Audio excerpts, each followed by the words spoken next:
with your host, Jaden Miller. Good day and welcome to Think About It with Jaden Miller. I'm your host, Jaden Miller. Hope you all are doing well.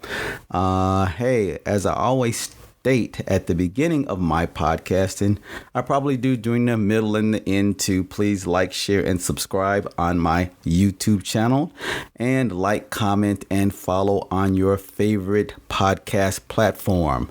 As I state again, every episode I am on Spotify, Apple Podcasts, Spreaker, Google Podcast, Castbox, SoundCloud, iHeartRadio, and all of your favorite podcast platforms. I again thank you for joining me today on this next episode.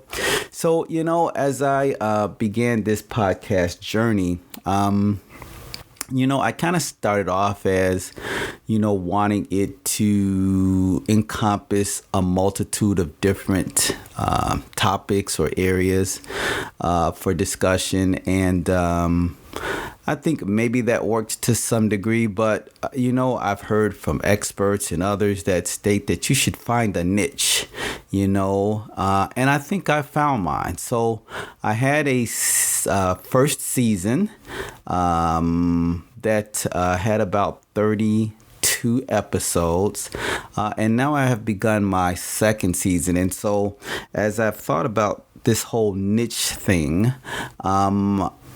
as many of you that may be listening know, I have taught for years, many years, at the college level and at the high school level.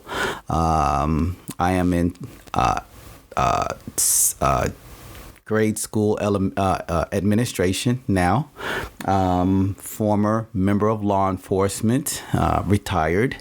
And so I figured that what I would do is I would use my knowledge and experience in more of an educational area to share facts and then, of course, share my opinions as it relates to certain areas in education, mainly areas that I taught. So at the college level, I taught criminal justice courses, and in high school, I taught American government and economics classes. And so I think what I'm going to do is I'm going to really focus in that area, and it may at some point delve into politics or something else like that from an historical perspective, and maybe from a present one, just to make an argument or make things more clear. And so I decided to just kind of focus on that which I know. And so that's the direction that I've decided to go, but it will still be interesting, and everything I say is still relevant to what's going on today. And so my topic today is going to be, again, a topic dealing with that which is taught in classes that I've taught many, many times, and that is the Miranda versus Arizona United States Supreme Court decision. I'm going to talk about how it came to be and why it's still so important today. So this was a decision, the Miranda versus Arizona decision, that was ruled in 1966. And basically what it does is it restricts prosecutors from using a person's statements made in response to interrogation in police custody as evidence at their trial, unless they can show that the person was informed of the right to consult with an attorney before and during questioning, and of the right against self-incrimination before police questioning, and that the defendant not only understood these rights but voluntarily waive them. All right. And so with the Miranda decision, you'll see that it is a combination of the Fifth Amendment and the Sixth Amendment to the United States Constitution, made applicable to the states through the 14th Amendment. And it's important that you all remember that the Bill of Rights, those rights contained within the First Amendments to the Constitution, those rights apply to the federal government. Okay, they applied to the federal government. It wasn't until the 14th Amendment where the Bill of Rights, the amendments to the Constitution, were made applicable to the states. And I'll talk about that a little bit in just a moment. But let's go back and talk a little bit about why Miranda came to be. But before I do that, let me just go back and just let you know that there's a reason why we have these Bill of Rights, okay? And it's very, very simple. It deals with the fact that this country, under the auspices of Great Britain, remember this was a colony of Great Britain, they were being treated unfairly by King George III and by Parliament. All right. And therefore, after a great deal of upheaval, they decided, meaning the founding fathers decided, that it was time to separate. All right. Meaning that we want our own country, simply because there were so many atrocities committed against them. All right. And therefore, our founding fathers decided to fight a war of independence. And Thomas Jefferson, of course, the writer of the Declaration of Independence, wanted to ensure that these people in this now new nation, the United States of America, that they had the right to life, liberty, and the pursuit of happiness. All right. And then those things had to be contained within a Bill of Rights to ensure that people were not being mistreated like they were under the rule of King George III and the British Parliament. Okay. All right. So that's why we have a Fifth Amendment. That's why we have a Sixth Amendment. All right. And it is so important that we have those things because it guarantees us, all right, certain constitutional rights. It guarantees, all right, that we shall not be compelled in any criminal case to be a witness against ourselves, nor to be deprived of life, liberty, or property without due process of law. That's so important. All right. That whole concept of life, liberty, or property comes from English philosopher John Locke, okay, who was heavily influenced our founding fathers with his philosophy on how government should respond to the people, but more importantly, how people shall create a government, okay, that works for their benefit. All right. So that's really, really important just as a background to provide. All right. OK. We shall not or should not be compelled to testify against ourselves without due process of law. All right. What does those things mean? Well, let's take a look at Miranda, for example. Ernesto Miranda was by all means not a nice person. All right. He was born in Mesa, Arizona on March 9th, 1941. He was the type of kid that encountered law enforcement while he was still in grade school. OK. He was a product of a broken home. His mother died when he was young. His father remarried. It was not a happy home for him. When Ernesto Miranda was in 8th grade, he was convicted of his first crime. The following year, he was convicted of burglary and sentenced to a year in reform school. Okay.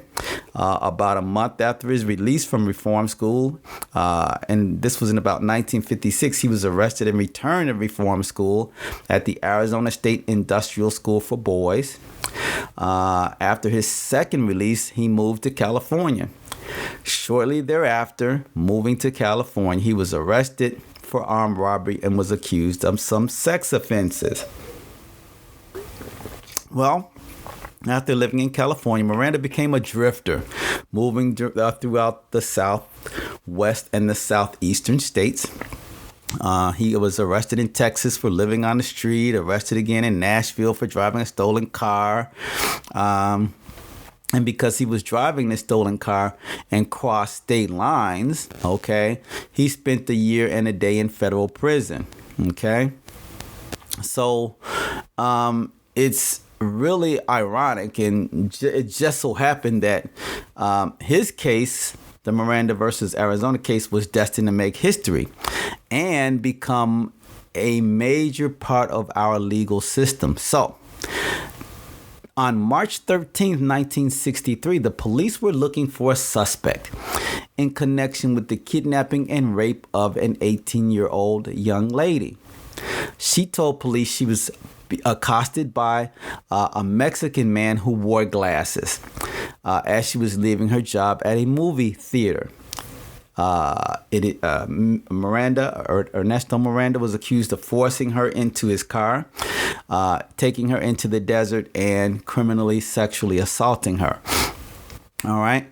A week later, the girl and her brother-in-law spotted what they thought was Miranda's car and called police.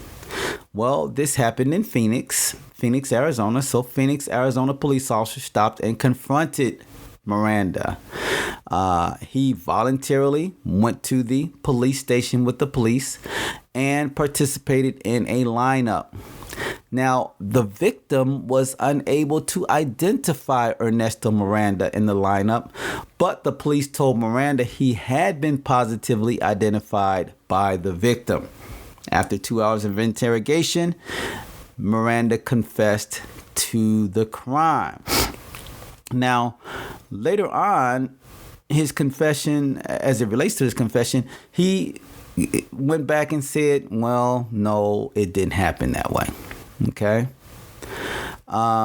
He said that when he recanted his confession, it was very brief and the facts differed in many respects from the victim's description of the crime. All right. So the form used to get his written confession contained a header stating, "This statement has been made voluntarily and of my own free will, with no threats, coercion, or promises of immunity, and with full knowledge of my legal rights. Understanding any statement I make can and will be used against me." Okay, that's what it said. So during the entire interrogation, no one informed Miranda that he had a right to consult an attorney or that he had a right to remain silent. All right. So during his trial, the court assigned a 73-year-old lawyer, all right, to represent Miranda. All right. His attorney objected to the admission of the confession, but this was overruled by the judge in that case. All right, we're talking about a local case. All right. So Ernesto Miranda was convicted and sentenced to 20 to 30 years in prison. All right. His conviction was appealed to the Arizona Supreme Court, but the Arizona Supreme Court also upheld the conviction. All right. So now you have to think back to the times that we're living in. Back in 1963. All right. A couple of years before the court actually hears the case. All right. What's going on in the country? Well, during the turbulent 60s, we have a civil rights movement that is going on. All right. And therefore, you have lots of different organizations that are looking at how the police. Okay. You're looking at how criminal courts, are they really unbiased? All right. Ernesto Miranda is Mexican. The question is, if he were not a person of color, would the police have used the tactics that they used in order to get a confession out of him? All right. And then we also have to look at least when we talk about the United States Supreme Court, we have to look at the makeup of the court. All right. Well, during this time, the Chief Justice of the United States Supreme Court is Earl Warren, okay? And Earl Warren is a more liberal justice, all right? And so during his tenure, his leadership on the court and his vote on the court tend to sway in a direction that is more amenable to criminal defendants in some degrees, not all right? Earl Warren wrote the majority decision, or actually the unanimous decision for the most part, in the Brown versus Board of Education decision, all right? And he was involved in quite a number of other decisions that swung how police and how swung the country more in a liberal direction as opposed to the way that it had been, based upon an originalist, view of the Constitution, and, there's no room for social justice and those kinds of things. All right. So you had the American Civil Liberties Union that got involved in the case. All right. And then you had others that joined on to this case as it was moving towards the United States Supreme Court. And so in November 1965, the United States Supreme Court agreed to hear the Miranda case along with 3 other similar cases. So when we talk about Miranda is the prime case, but there were 3 other cases going on at the time. There was Vignera versus New York. Okay, there was Westover versus United States, and these are things that you guys can look up. And then there was California versus Stewart. All of these issues dealt with statements obtained from individuals who were subjected to custodial police interrogation. All right, so that's what those cases dealt with. So the court was looking at all of those and decided that Miranda was going to be that main case. That was going to be the landmark case for the United States Supreme Court. All right. So now we have Miranda, who has been convicted. His case was overturned by the Arizona Supreme Court, and now it makes its way to the United States Supreme Court. All right. Well, what's in question here is the Fifth Amendment to the Constitution and the Sixth Amendment. All right. What do these guarantee? The police have a plethora of resources. They have the law. They understand the law. And then you have some criminal defendants who are uneducated, don't understand the language, especially if they're from another country. Excuse me. And so they have a disadvantage when it comes to understanding the law. Not only that, all right, a lot of Americans, not let alone citizens from other countries, but a lot of Americans do not even understand their own basic rights. All right. And this is important for you to remember. All right. As a teacher, I've asked many times when I was teaching during American government classes, anyone, just tell me what 5 or 6 of the Bill of Rights say. OK, and then explain them. All right. And it is very difficult to get a lot of American citizens to even know what's guaranteed them in the United States Bill of Rights, the first 10 amendments to the Constitution. And that's startling. All right. That a lot of people don't understand. All right. A lot of people don't understand that, prior to this country's founding, that British authorities, we can call them law enforcement, whatever, that they would get confessions out of people by torturous means, that they would trick people into confessing, or they would say someone confessed. even though they did not. All right. They would drag people clear across the ocean back over to Great Britain to stand trial. All right. They were doing all of these things that certainly violate a person's not only civil rights, but their human rights. All right. And so that's why it's so important that when the courts take a look at the Constitution and the constitutionality of, police actions or anybody's actions or government actions, rather, that we remember what was the main goal of the establishment of these rights. All right. It was to guarantee us these freedoms. All right. So now, it really amazes me how some people are against the Miranda decision. There's an argument, as to, has this decision altered the way that police are able to police? And as someone that has worked in law enforcement, it has not. It simply guarantees a person's already given rights. Okay. Again, based off of the tyranny perpetrated upon this country by Great Britain.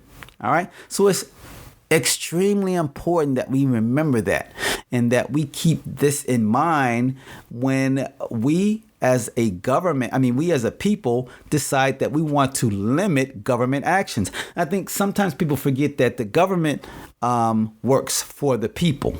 Okay, we, the people, establish government. We establish government because we want protection. There are certain things we want from the government. We want protection. We want decent roads to drive down. Okay, we want our airways to be free. Okay, we want, schools that are going to educate our children. Okay, so we establish government to make sure that we have these things. This is for the good of all of us. This is for the good of society. All right, but when government works against us, okay, then that government is not being effective. It's not being effective. All right, so the idea behind Miranda was to protect the weak, the uneducated, and the innocent from coerced confessions. All right.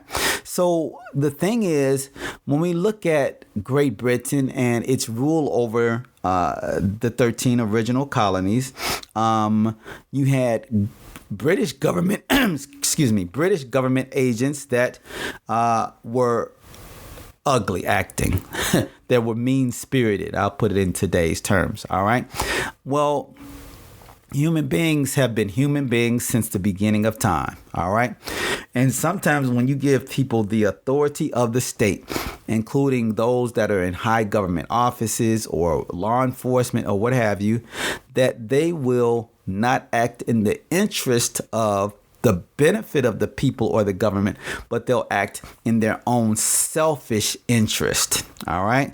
And so that's why we need to regulate government activities, because we don't want a government that's tyrannical like the one that our founding fathers fought a war to get away from.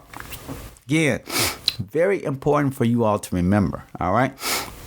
So in essence, this is what happened. There was a 5-4 decision, all right, based on the Fifth Amendment protection against self-incrimination, all right. And what the court talked about was the English Star Chamber in the 1600s, when the privilege against self-incrimination first became an issue in the courts, all right. The Supreme Court used the warning already in use by the FBI as its model for the Miranda warnings. All right. So the FBI already had a somewhat kind of model for what Miranda warnings should be. All right. I'm jumping ahead a little bit, but just so you know, when police tell you that you have the right to remain silent, this was not something that was ordered or developed by the Supreme Court. This is something that was developed by law enforcement to make sure that they provided you with the rights that the Supreme Court decided you need to be told. Now, when it comes to Miranda and the Miranda's decision, these rights against self-incrimination, to have the right to an attorney present with you during question. So we're talking about the Fifth Amendment and the Sixth Amendment, that they apply to anyone that is in the United States. All right.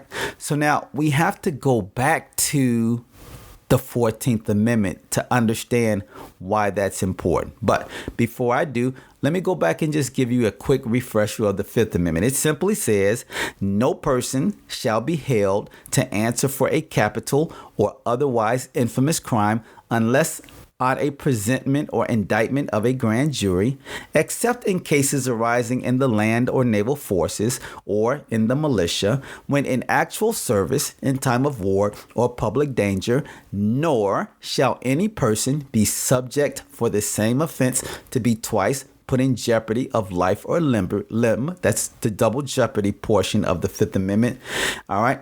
Now, this is the part that's really important to us. It is, nor shall be compelled. All right. No person shall be compelled in any criminal case to be a witness against himself, nor be deprived of life, liberty, or property without due process of law. What is due process of law?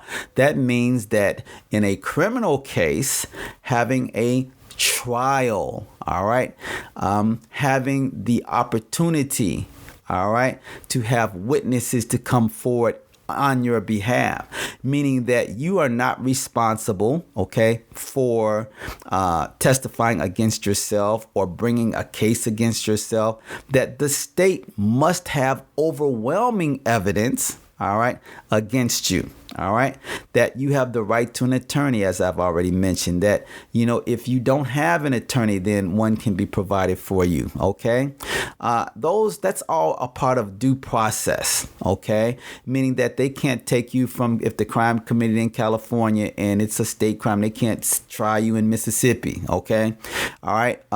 That's what we talk about when we talk about due process. All right. Then we need to take a look really quickly at the Sixth Amendment. All right.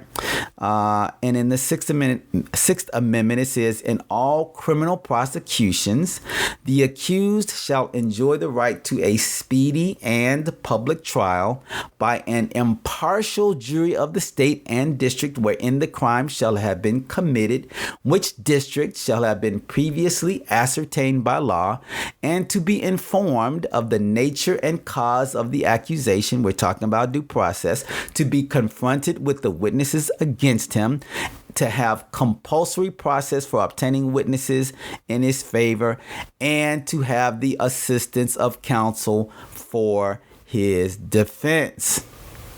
All right. So that's the Sixth Amendment. All right. Very important. But you have to remember that the Fifth and Sixth Amendment apply to what government? It applies to the federal government. States have rights. The 10th Amendment says so. States have rights. All right. So that's why you have in states, they have a constitution. Well, don't we have a federal constitution? We do. At the federal level. All right. So we have a state constitution. All right. Can cities, enact laws? Absolutely, they can. Okay. And as a result of that, again, when we talk about these amendments, they pertain to the federal government. Now, there was a little war that was fought in the 1800s, the Civil War. Okay. The Civil War was fought for a number of different reasons, which I don't want to get into today. But after the Civil War, you had about 4 million black people in this country with no political distinction. All right. And so there had to become a political distinction. That's one. All right. Then there's the second part to it. All right. That remember that the Bill of Rights applied to the federal government. All right. So now after the Civil War, the federal government has to ensure, okay, that its laws apply not only at the federal level, but to states as well. So we have the 14th Amendment that really took care of a lot of things that were lacking. What does it say? All right. It says all persons born or naturalized in the United States. Now let's go back because it's important to remember. Why does it say all persons in the 14th Amendment? All right. When it says that in the Fifth Amendment, it says that because remember, after the Civil or prior to the Civil War, African Americans were not considered persons. Okay. Nor were they considered citizens. All right. Now I'll get to that in just a minute. But it establishes now, the 14th Amendment, that 4 million black people in this country are persons. All right. That's the first part. You have to establish who they are. All right. Because in the Constitution prior, for legislative purposes, black people were considered 3/5 of a human being.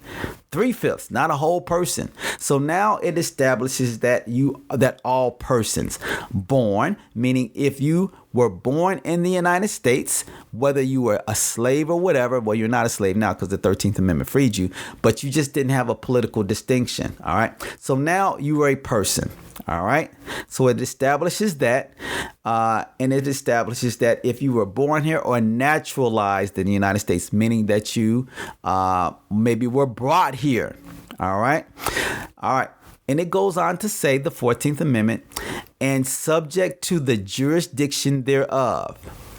What jurisdiction? The United States. The United States. All right. Now it goes on to say that all persons that are born or naturalized in the United States and subject to the jurisdiction thereof are citizens of the United States. So now they've established that blacks after the Civil War are now citizens of the United States. And this is the key word, and of the state wherein they reside. So not only do you have citizenship at the federal level, you have citizenship at the state level as well. All right. Now it goes on to say, no state shall make or enforce any law which shall abridge the privileges or immunities of citizens of the United States.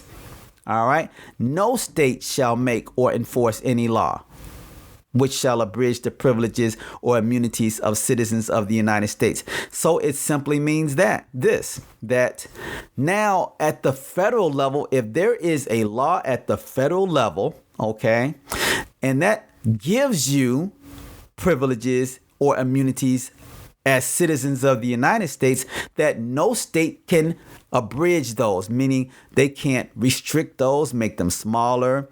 No.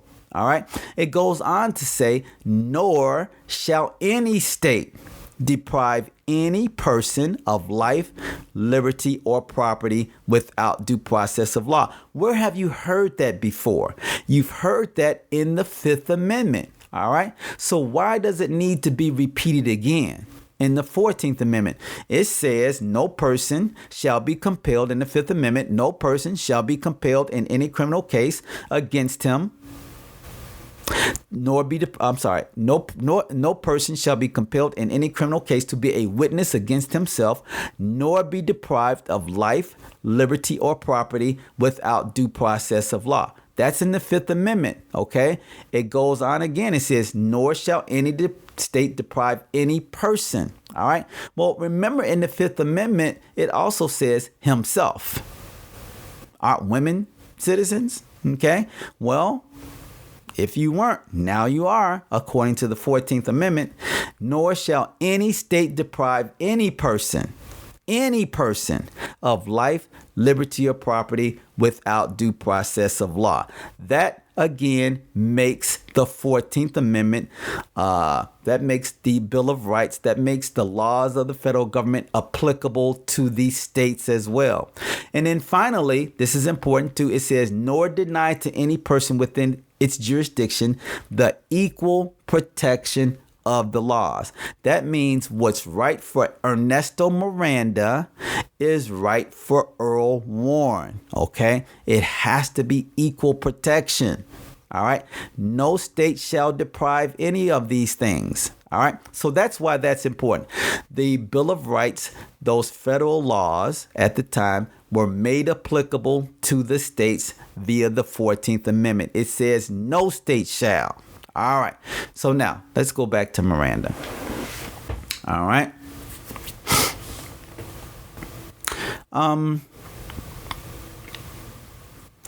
During the 1960s, a movement which provided defendants with legal aid emerged from the collective efforts of various bar associations. All right. This applied to the Escobedo case. Escobedo versus Illinois is the United States Supreme Court decision that said that criminal defendants must be presented with counsel and that they can have an attorney with them during police interrogation. All right. So again, we're talking about this era in time where the Warren Court wants to establish and ensure that people understand that when they are in the custody of the police, they have a right to do something. All right. And that something is to remain silent. Remember, the Fifth Amendment says that you cannot be compelled, okay, to testify against yourself, to be a witness against yourself. All right. Well, this was not happening.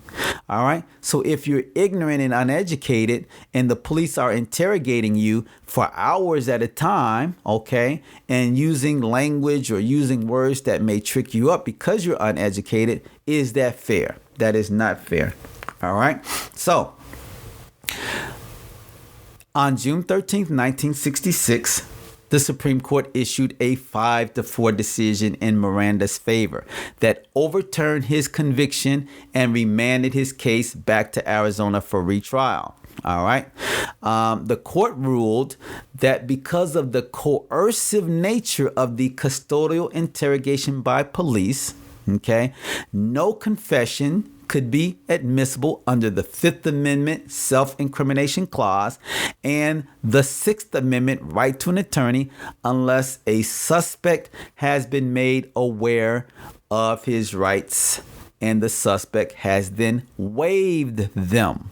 All right. This is what the court said. The person in custody must, prior to interrogation, be clearly informed that he has the right to remain silent and that anything he says will be used against him in court. He must be clearly informed that he has the right to consult with a lawyer and to have the lawyer with him during interrogation. And that if he is indigent, meaning he cannot afford an attorney, that a lawyer will be appointed to represent him. All right. So the court also made clear what must happen if a suspect chooses to exercise his or her rights.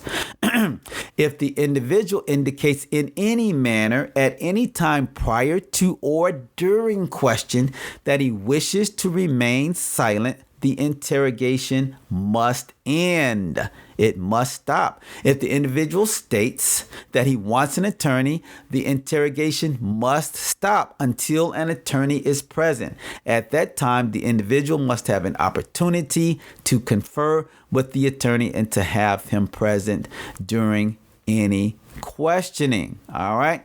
So it's very important that we understand that the Miranda rights are there to protect us as United States citizens. Some people try to bring politics into this. This is not about politics. It's about protecting you and making sure that you are aware of your Fifth and Sixth Amendment rights guaranteed by the Bill of Rights made applicable to the states by the 14th Amendment. It's extremely important that you know that. So that's why I tell in my classes, my students this. Law enforcement, which I was a member of for quite a long time, is a wonderful resource in government. Okay. They have the job of protecting. They have the job of ensuring that the public is safe and secure. Many of them put their lives on the line, and many of them have lost their lives. All right. And so law enforcement in this country should be respected and and looked up to. All right. But we also have to remember that law enforcement does not exist on an island of its own, and that they get their powers from the people. Okay? From the people. All right? They are giving you the right to do the things that the people don't want to have to do. Okay? Or don't have the training to do. All right? And so that's important. All right? And so it's really important that we remember that, and that we honor our law enforcement officials, okay?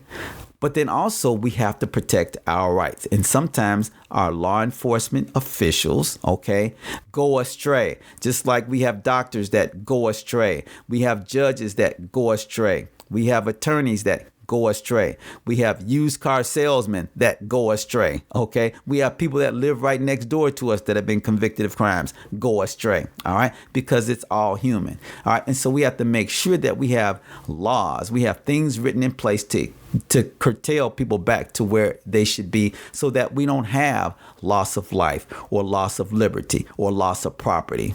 Okay. All right. So that's important. All right. So this decision was very, very important. So let's kind of break it down and see what it means. It means simply this. When the police confront you, okay, and they take you into custody, okay, meaning you do not have the right to leave, okay? For example, they put you in handcuffs, all right? Or they put you in a squad car and take you down to the police station. Or when you say, nope, I don't want to go with you, I want to go somewhere else, and they tell you, sorry, but you can't, all right? Then you are in custody. All right. This is very different than if you're on the street and the police walk up to you. You're free to walk away and they want to ask you questions. All right. You're not in custody. All right. But you're in custody when your freedom has been restricted. All right. So now there's two parts to this. When we talk about the Miranda decision, you have to be in custody. All right. And they are interrogating you. All right. An interrogation is different than an interview. An interview is to ascertain certain information, not to be used against you, okay, but to develop more information about what is in front of them, what is going on at the time, okay? You may ask witnesses questions, okay? You may ask victims questions. Those are interview questions, okay? An interrogation is one in which you clearly are being targeted. And the questions that are asked in a way that may get a confession out of you. All right, get information out of you that can be used against you in a court of law. Okay, if you are a witness, well, there's no information to be used against you. Okay, you might be providing what you saw. Okay, but it is not about something you possibly did. There's the distinction. All right. So in custody, interrogation. And those two things go hand in hand when we talk about the Miranda decision. All right. And what the police must do. Okay. If they are going to interrogate you, is they have to say, you have the right to remain silent. Anything you say can and will be used against you in a court of law. You have the right to an attorney. If you cannot afford an attorney, one will be provided for you. Do you understand the rights I have just read you? With these rights in mind, do you wish to speak to me? Okay. So it's, the wording might be different, somewhere else, but that's clearly the Miranda warnings. Okay. That's called being Mirandized. All right. It's very, very clear. Okay, short and simple. Anybody can understand this. All right. So the police must inform you of these rights. Okay. And then you have an option. All right. To say, yes, I would like to speak to you, or get the hell out of my face, which you can say to the police in the United States of America. All right. Okay. You do not have to talk to the police. You don't ever. Okay. You do not. All right. This is a free country. This is not Great Britain. All right. You do not have to talk to the police, especially when they have just told you. Okay. Miranda, to me, I've always said this. Miranda is a hint and a half for you. Okay, I mean, let's look back over it. Earl Warren made it clear in his decision. You know, you as American citizens have the right to shut up. Okay, he says remain silent. He says you have the right to shut up. He goes on to tell you that anything you say, it's not possibly, it says anything you say can and will be used against you in a court of law. Isn't that a hint and a half? Okay, he's telling you to shut up because if you don't shut up, anything you say is going to be used against you in the court. That's a hint and a half to shut up and don't say anything. All right. He goes on to implement the Sixth Amendment that says you have the right to an attorney. If you cannot afford an attorney, one will be provided for you. And then finally, they ask these questions. Do you understand the rights I have just read to you? How can you not understand that? Shut up. If you don't shut up and start talking, I'm going to use that in the court against you. Very simple. All right. And then, do you wish to speak to me? No. No. You can say no. All right. Quite a many of criminal defendants have been convicted based upon their mouths. All right. Okay. Now, I'm not an advocate of making sure that criminal defendants find ways to get around the law or anything like that. This is established law, and it's there to protect not only criminal defendants. See, today you are a great citizen. Tomorrow you can be accused by the police, and then the police are not your friend. All right. So during the majority of the time, we love law enforcement. They're great, especially when they're arresting other people and getting criminals off the street. Okay. But then there comes the day when you're accused. All right. Don't you want the same rights that these criminal defendants have? Don't you want to know that you have the right to shut up, and that if you don't, everything that you say will be used against you? Not only can, but will, or not only will, but can. All right. Yes. You want to know these rights as well. That's why it's important. And that's why we have, according to the 14th Amendment of the Constitution, equal protection under the law. That's so important to remember. All right. So those are your Miranda warnings. Miranda case is very, very important, and it's still important today. Now, Miranda doesn't apply for everything. All right. So I'm going to take a couple of minutes. Let me just say this before I do. Please like, share, and subscribe on my YouTube channel, and like, comment, and follow on your favorite podcast platform. Again, thank you guys for joining me. Today, we're talking about the importance of the Miranda versus Arizona decision and why it is still important to this very day. Why was the creation of it? Why did it happen? And why it is so important to us as United States citizens. All right. There are a couple, and I'll just talk about a couple of reasons or ways that Miranda does not have to be utilized by police. All right. First and foremost, remember that you have to be in custody and being interrogated. All right. So if the police have taken you into custody, but yet they're not asking you any questions about a crime, then they don't have to give you your Miranda rights. That doesn't make sense. Why are they going to Mirandize you for something that, they're not asking you questions about? Okay. That's not necessary. So, for example, if the police already have the evidence, okay, everything they need, maybe they have a video recording, okay, maybe they have DNA evidence, maybe they have fingerprints, okay, then I don't have to ask you any questions if I'm the police. Okay. I already got everything I need. All right. So they don't have to ask or provide you with your Miranda rights. All right. The police do have the right to ask you general questions, all right, about who you are, where you live, and not have to Mirandize you. So, for example, if the police ask you what your name is, they don't have to Mirandize you. That's not putting you in a position where you can testify against yourself or provide information that may incriminate you, okay, by asking you your name. No, okay. They may ask you where you live, okay. That's not incriminating, all right. They may ask you how tall you are, okay, what your age is. Again, that's not incriminating, all right. Another reason is if a spontaneous statement is made by a defendant while in custody. Okay? So, for example, if you are in custody and you just blurt out stuff, okay, then the police aren't required to give you your Miranda warnings. Okay? See, if people talk, okay, and give information, but that information was not given in response to police questioning or other conduct by the police, that's not incriminating. You are the one that stated it.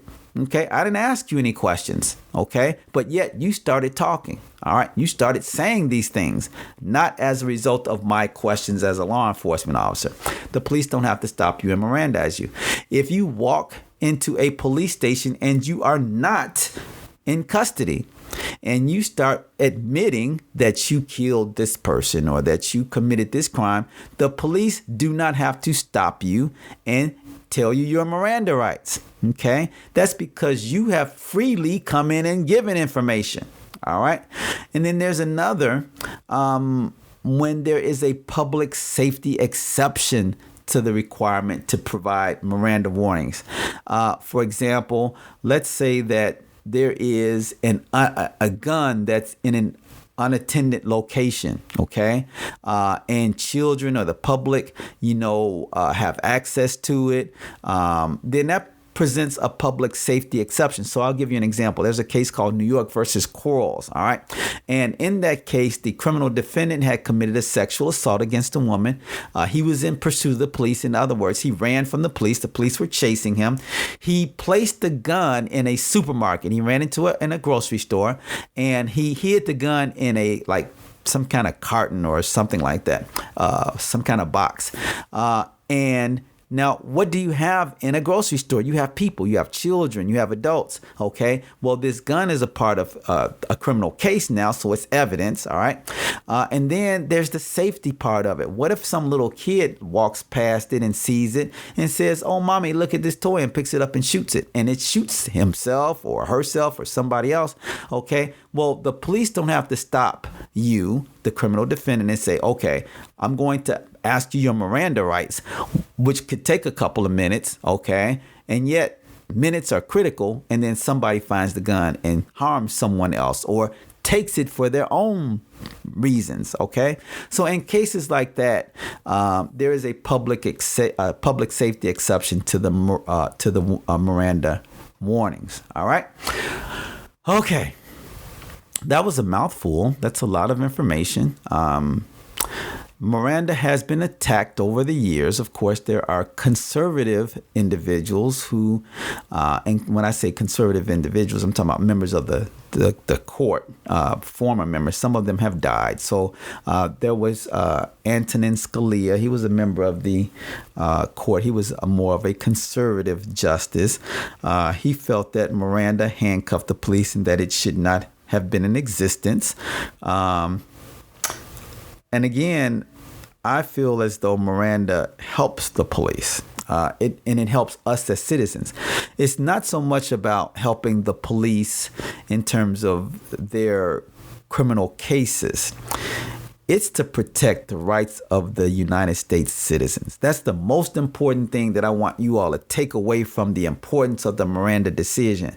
All right. It's not about your love for the police or your like for the police or you want to have safe communities. It is not about that at all. It is about our fundamental rights under the Bill of Rights made applicable to the states by the 14th Amendment. Again, it's so simple to me. The 5th Amendment, no person shall be compelled in any criminal case to be a witness against himself, nor be deprived of life, liberty, or property without due process of law. That's so important. That is so important. So why wouldn't I, as an American citizen, want my police to share that with me again, that I have the right to remain silent, and to alert me in the very beginning that anything I say can and will be used against me in a court of law. I think that's a wonderful thing for the people that work for us to tell us, to remind us, and to remind us, okay, that we have the right to an attorney, and that if we cannot afford one will be presented, and that attorney can be with us during any questioning. Those are so important. So wonderful that we have those things in our Constitution, all right, to provide us with the safeguards we need in order to ensure what Thomas Jefferson said, that we need to make sure that in this country we have life, liberty, and the pursuit of happiness, or under, the philosophy of John Locke, that we have and should not be deprived of our human rights to life, liberty, or property. All right, so important. Well, again, thank you all for joining me. I hope you have enjoyed my rendition of Miranda versus Arizona. It's so important, again, all right, that we know the law, that we know just the fundamental basics of these things that protect us, that are given to us, that are guaranteed to us. These are the privileges that the 14th Amendment talks about. It talks about the privileges or immunities of citizens of the United States. Well, that's a privilege, okay? It's a guarantee, okay, that we cannot be deprived, without due process of law, that we as people have equal protection under the law. So important. All right. Thank you guys again for listening to my discussion on Miranda versus Arizona. As I've said to you all many times, I'm on Spotify, Apple Podcasts, Spreaker, Google Podcast, Castbox, iHeartRadio. I'm still trying to build my audience. So if you guys could share and make sure you talk to other people and tell them about my podcast, I really, really strive to make these things interesting, and I do it as a service to you all. So again, I thank you for those of you that have been listening and that will continue to spread my podcast and the message that I'm trying to deliver. Thank you. Have a wonderful, wonderful rest of your day. Thank you for listening to Think About It with Jaden Miller. Don't forget to like and subscribe to his YouTube channel, and like and follow on your favorite podcast platform.